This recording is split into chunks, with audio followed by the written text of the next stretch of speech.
का है कर्नाटक, क्या देख रहे हैं? जी, मैं आपके टॉपिक पे ही रहता हूँ। और 3-4 बड़े टाइम बम हैं जिनकी उल्टी गिनती चल रही है और टिक टिक की आवाज़ आ रही है। एक जो महाराष्ट्र की चर्चा चल रही है, ये देश में बेरोजगारी है। हो सकता है कि हम एक मुख्यमंत्री को भी बेरोजगार होता देखें अगले कुछ दिनों में। और मुझे नहीं मालूम है कि सुप्रीम कोर्ट का जजमेंट क्या आएगा, लेकिन मैंने सुप्रीम कोर्ट के जो डे टू डे हियरिंग हुई उसको घंटों सुना है, कई दिन तक। जो अभिषेक मनु सिंघवी और कपिल सिब्बल बयान दे रहे हैं, वहाँ पे आर्गुमेंट दे रहे हैं, और जजेस की जो टिप्पणियाँ आ रही, जो ऑब्जर्वेशंस आ रहे हैं, उनको मैं लगातार सुनता रहा हूँ। मुझे एक उसमें से डायरेक्शन तो दिख रहा है। वो डायरेक्शन संविधान और शेड्यूल 10 के इर्द गिर्द होगा। तो बहुत नाजुक धागे पर संवैधानिकता और संवैधानिक मान्यता जो है टिकी हुई है शिंदे सरकार। बहुत नाजुक धागा है। आर्गुमेंट मेरिट उनके पक्ष में बहुत कमज़ोर है। तो अब जजेस क्या करते हैं वो जजेस की बात है, लेकिन ये ज़रूर है कि महाराष्ट्र में कुछ बड़ा होने जा रहा है। और पवार साहब के बारे में देखिए, मैं पहले भी कह चुका हूँ, पवार साहब का लंबा 50 साल का राजनीतिक करियर है, और वो बहुत कंफ्यूजिंग सिग्नल देते रहते हैं कि उनकी, आप कहें कि आदत है या उनका शगल है, और वो कंफ्यूजिंग सिग्नल देते हैं। और वो राजनीति के वो खिलाड़ी हैं जो कि पत्रकारों को बहुत बिजी रखते हैं। तो और लेकिन वो अपनी राजनीति को एक बेसिक सिद्धांत के इर्द गिर्द ही रखा है उन्होंने। आप देखिए, वो विदेशी मूल के मुद्दे बाहर गए, लेकिन उसी सोनिया गांधी के साथ वो उन्होंने सरकार में शामिल हुए। तो सिद्धांत के इर्द गिर्द वो कम जाते हैं। मतलब मेरा अनुभव उनका ये है। दूसरा एक विस्फोट होने जा रहा है कर्नाटका में, जिसकी आवाज़ें हम लोग धीमे धीमे रोज़ सुन रहे हैं। और कर्नाटक में मेरी निगाह इसलिए भी है राजीव जी, कि हमारे देश में बहुत अच्छा एकेडमिक काम नहीं होता है। पहले भी इस बात को कहा है। 3500 किलोमीटर की भारत जोड़ो यात्रा 150 दिन की 12 राज्यों और 2 यूनियन टेरिटरीज के बीच होकर गुजरती है, कन्याकुमारी से कश्मीर तक। उसका सोशल इम्पैक्ट क्या हुआ है, इसकी कोई स्टडी नहीं हुई है। मेरी निगाह कर्नाटक के इलेक्शन में ये होगी, इसलिए होगी, ये कर्नाटक का इलेक्शन जहाँ सबसे ज़्यादा लंबे समय तक 21 दिन तक वहाँ पे भारत जोड़ो यात्रा रही है।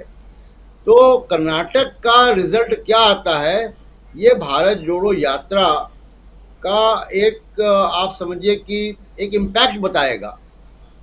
कि उस इम्पैक्ट बाकी के, अगर कर्नाटका के 500 किलोमीटर में यात्रा चली है, तो बाकी के 3000 किलोमीटर में उसका इम्पैक्ट क्या होगा, या बाकी के भारत में क्या होगा।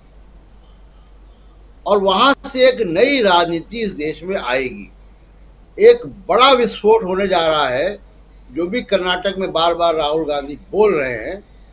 उस विस्फोट को नरेंद्र मोदी सरकार करे या ना करे, जातिगत जनगणना, जुलाई में वो विस्फोट हम सुनेंगे। क्योंकि जुलाई में बिहार में जातिगत जनगणना चल रही है। दूसरा चरण अंतिम फेज में है, और जुलाई में उसकी रिपोर्ट आ जाएगी।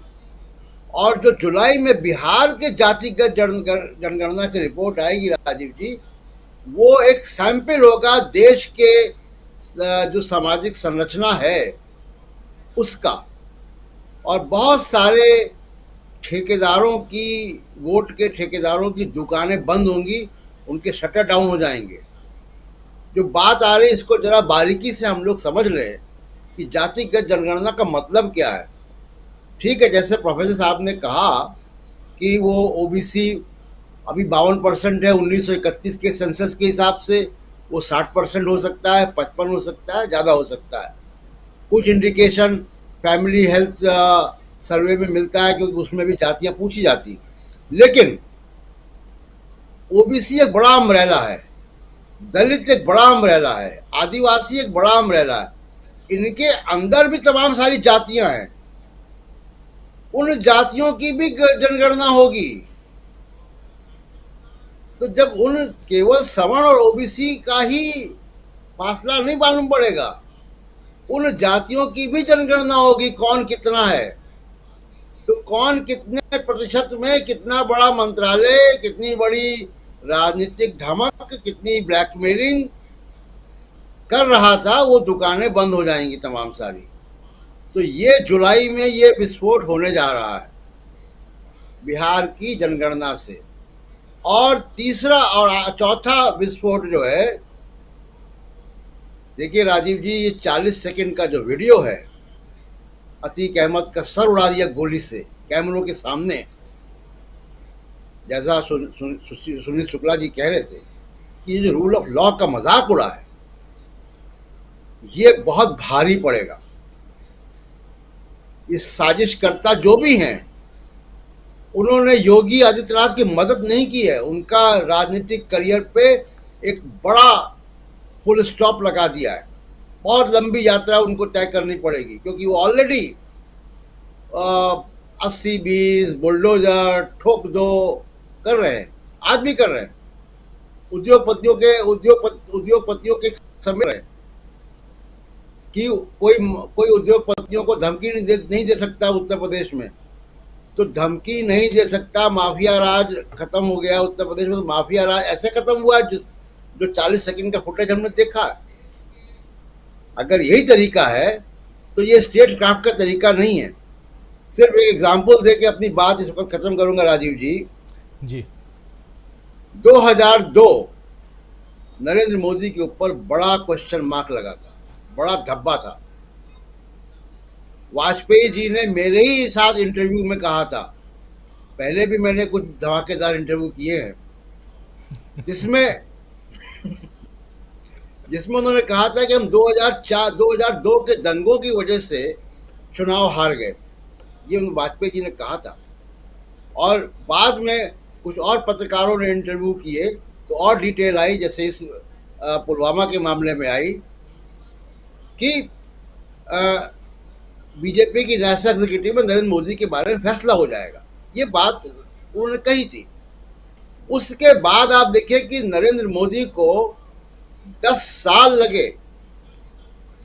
एप्को वर्ल्ड वाइड जैसी ग्लोबल कंपनी लगाई गई, गुजरात मॉडल का एक कहानी गढ़ी गई, तमाम उद्योगपतियों को जमीनें दी गई, विदेश यात्राएं हुई, बड़े बड़े थिंक टैंक में मोदी साहब के भाषण कराए गए, यूनिवर्सिटी से भाषण कराए गए, और एक बड़ी लकीर खींचने की कोशिश की गई जिसमें कामयाब भी रहे वो।